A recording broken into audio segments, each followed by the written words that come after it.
సాహితీ మిత్రులకు నమస్కారం. వనజా తాతనేని కథల ఛానల్కు సుస్వాగతం. విభిన్న కథల సమాహారం వనజా తాతనేని. ఈరోజు నేను వినిపించబోతున్న కథ గెలుపు తలుపు మూయక ముందే. రచన రేణుక అయోల. కథ వినండి. గెలుపు తలుపు మూయక ముందే. మిత్రులారా, ఈ కథ విభిన్నమైన కథ. తప్పకుండా పూర్తిగా వినండి. ఈ కథ వినిపించడానికి అనుమతినిచ్చిన రేణుక అయ్యోల గారికి ధన్యవాదాలు తెలుపుకుంటూ కథలోకి వెళ్ళిపోదాము. గెలుపు తలుపు మూయక ముందే. అనిత కారులో కూర్చోగానే కారు సీటులో ఉన్న గ్రే కలర్ డైరీ చూసింది. విష్ణు, నిన్న ఎవరైనా కిరణ్ గెస్టులు ఈ కారులో వచ్చారా అని అడిగింది. లేదమ్మా, సారు ఒక్కరే ఉన్నారు.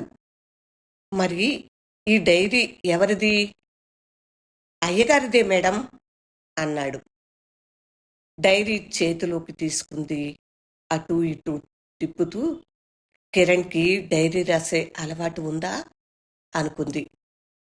ఈ రోజుల్లో ఇంత పనులతో సతమతమవుతూ కూడా కిరణ్ డైరీ రాస్తున్నాడా? కానీ పర్సనల్ డైరీని ఇంత నిర్లక్ష్యంగా ఎలా వదిలేశాడు అనుకుంది. అయినా తన కారులో ఎవరు వెళతారు అనుకున్నాడా, లేక డైరీ ఎవరూ తీయరు అనుకున్నాడా?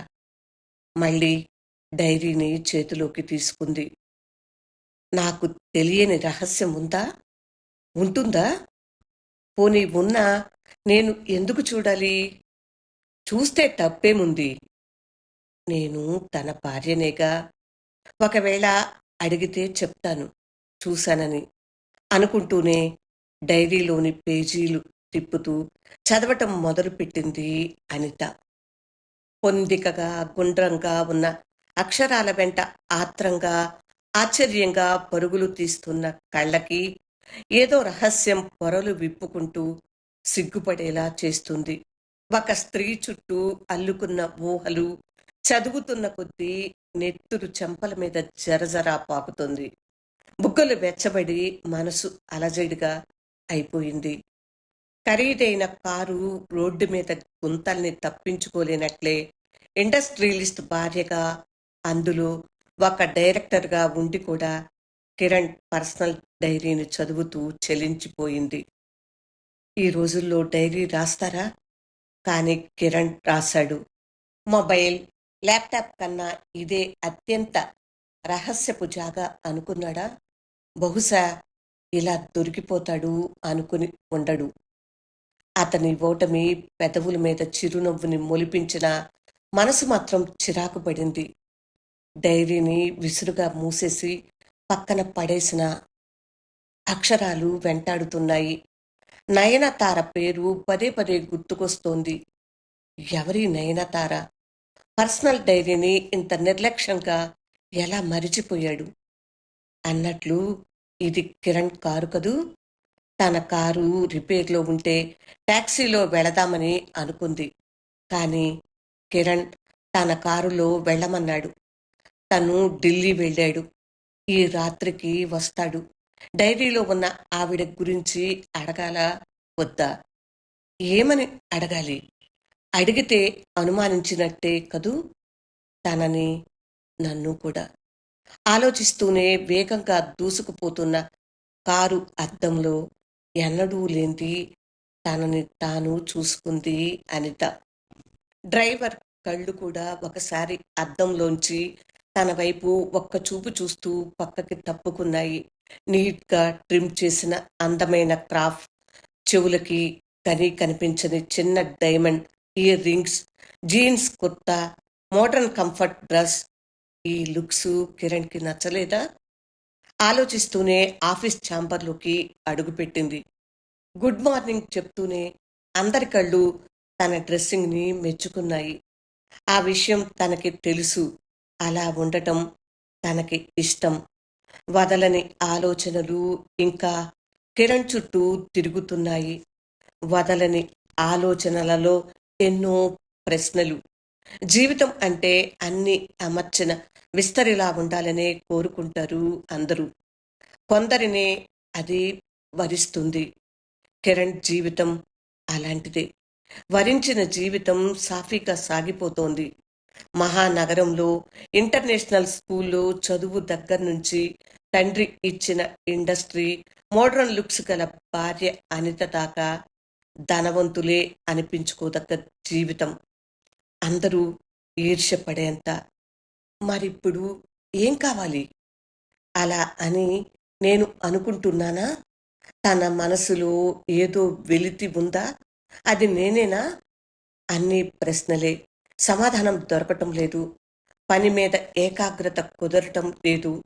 మీటింగ్స్ అన్నీ యథాలాపంగా ముగించి తనని డిస్టర్బ్ చేయవద్దని చెప్పి ఒంటరిగా కూర్చున్న ఆలోచనలు వాటంతటవే పరుగులు పెడుతున్నాయి.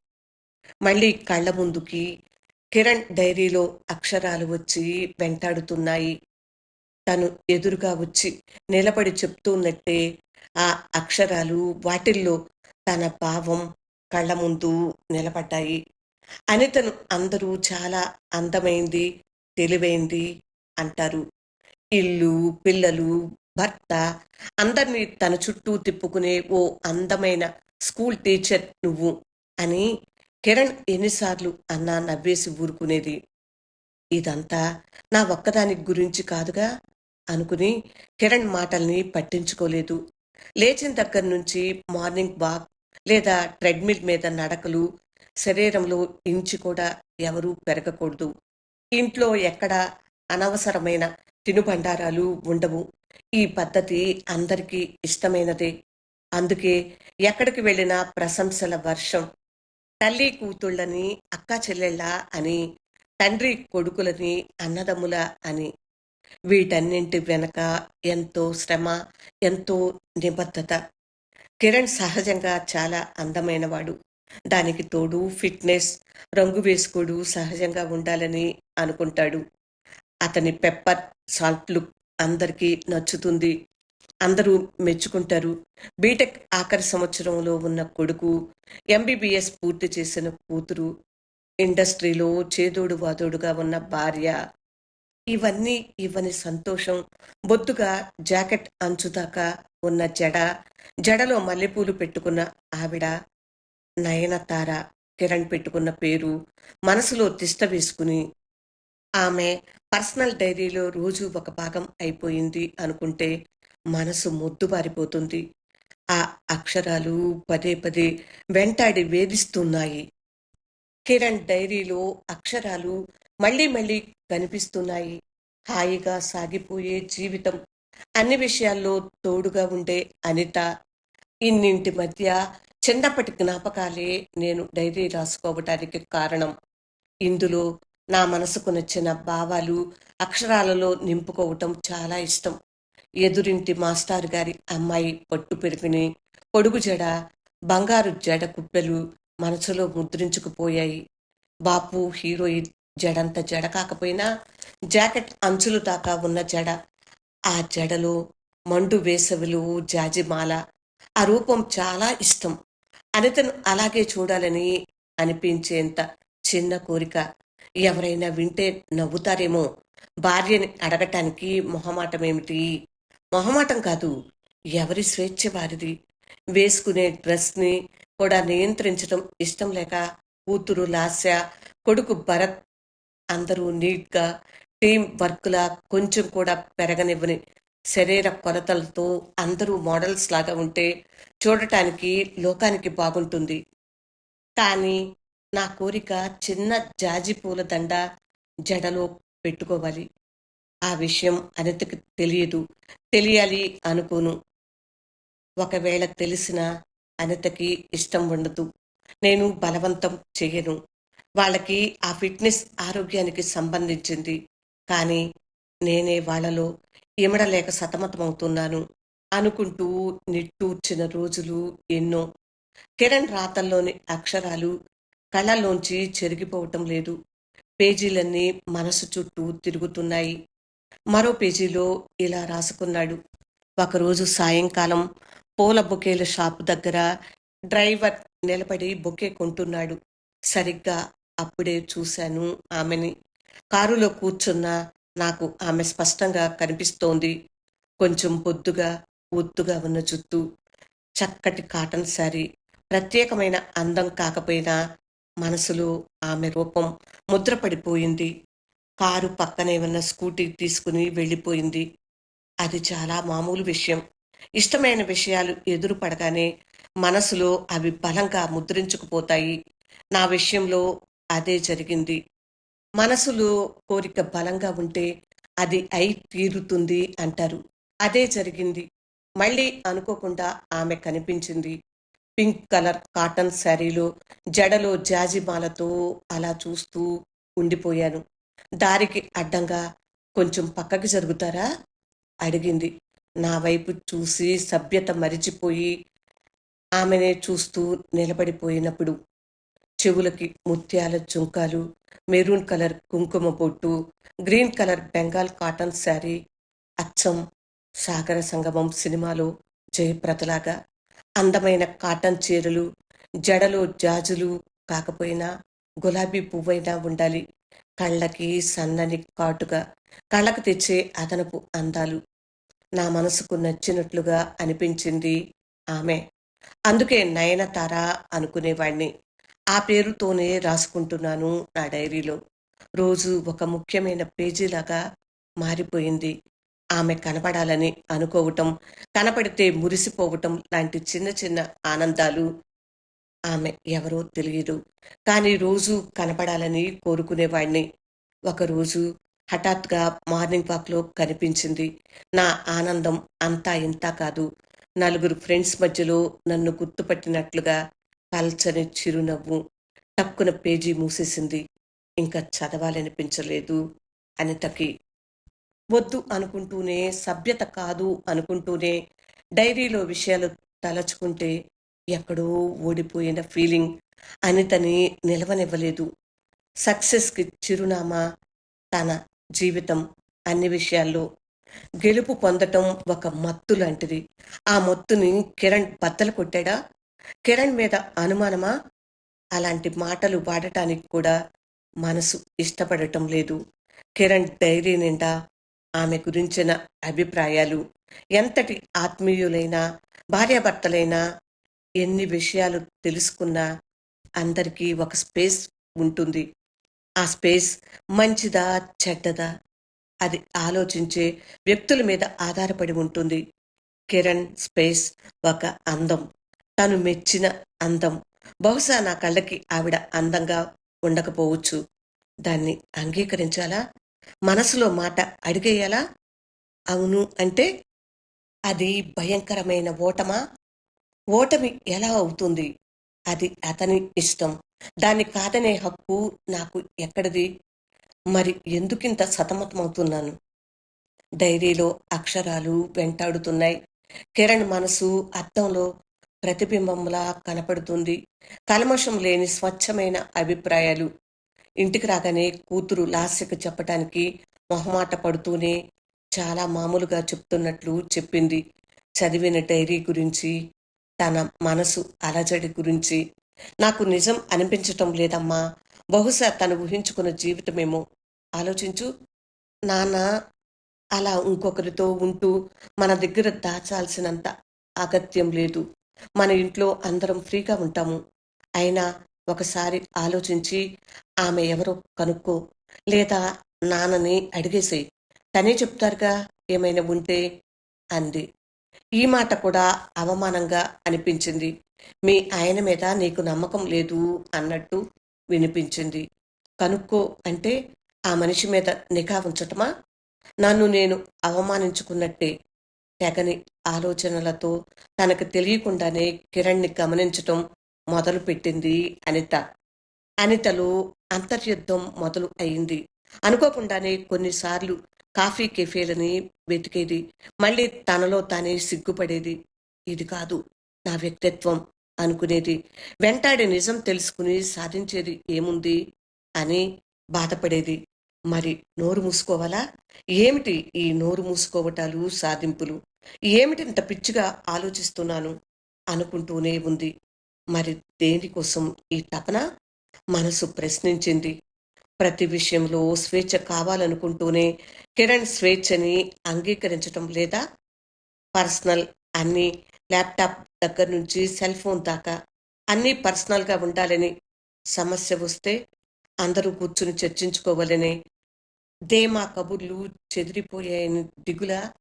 దేనిని అంగీకరించని అనిత మనసు ఆలోచనల వరదలా కొట్టుకుపోతూనే ఉంది. ఊహించని విధంగా అనితకి యాక్సిడెంట్ జరిగి పాదం ఫ్రాక్చర్ అవటంతో 6 నెలలు ఇంచుమించుగా ఇంట్లో ఉండిపోవలసి వచ్చింది.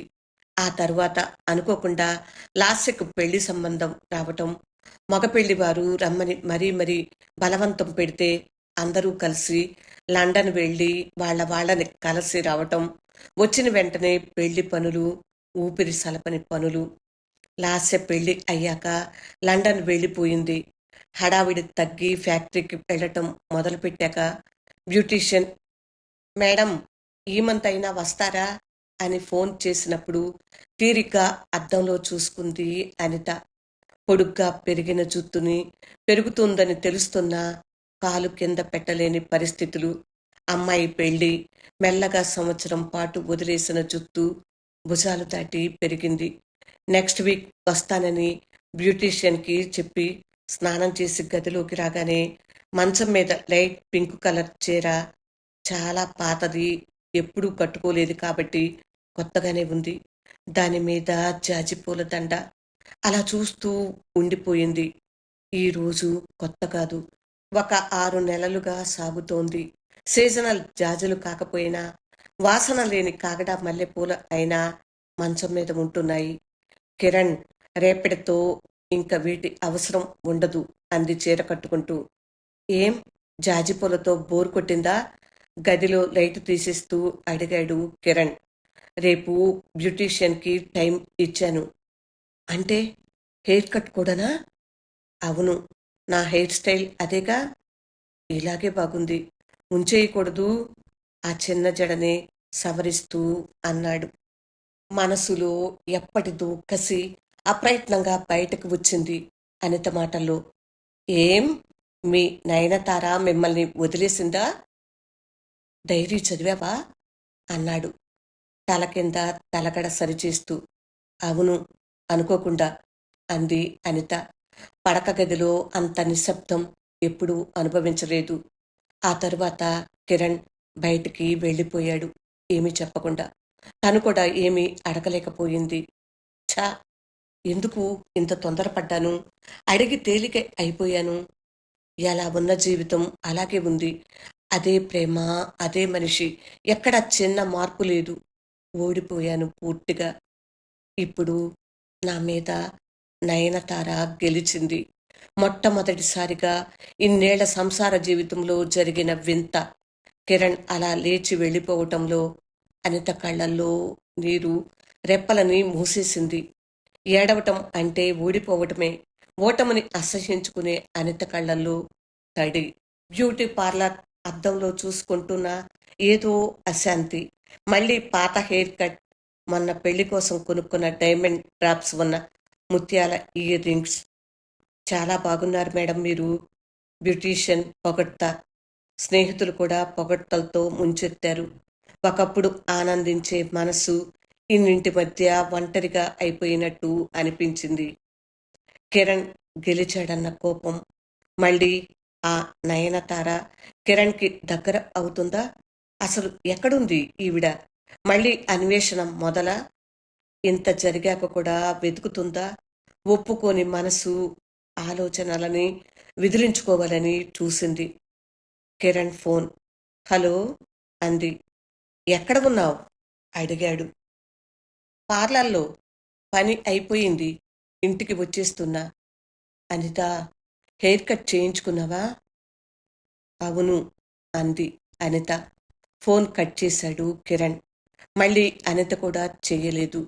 కారులో కూర్చుంటుంటే ఒక మెసేజ్ వచ్చింది కిరణ్ దగ్గర నుంచి. నయనతార నన్ను వదిలి ఎప్పటికీ వెళ్ళదు అనిత. నువ్వు వెళ్ళిపోయావు. ఆ మెసేజ్ చూడగానే దుఃఖం వచ్చింది. పూర్తిగా ఓడిపోయానా? లేదు. లేదు. గెలిచాను. కిరణ్ భావాల మీద గెలిచాను. నయనతార మీద గెలిచాను. నన్ను నేను గెలుచుకున్నాను. కళ్ళల్లో తడిని, పెదవి మీద చిరునవ్వు గెలిపించింది. గెలుపు తలుపు మూయక ముందే. రేణుక అయోల రచన విన్నారు కదా ఫ్రెండ్స్. కథ మీకు నచ్చిందా? నచ్చినట్లయితే లైక్ చేయండి. ఇంకా మీ బంధువులకు, స్నేహితులకు షేర్ చేయండి. నా ఛానల్ సబ్స్క్రైబ్ చేయనట్లయితే సబ్స్క్రైబ్ చేయండి. కథపై మీ అభిప్రాయాలను కామెంట్ బాక్స్లో తెలియచేస్తారు కదూ. ఇప్పుడు రచయిత రేణుక అయోలా గురించి చిరు పరిచయం. రేణుక అయోలా కటక్, ఒడిశాలో జన్మించారు. నివాసము హైదరాబాదు. పూర్తి పేరు రేణుక అయ్యల సోమయాజుల.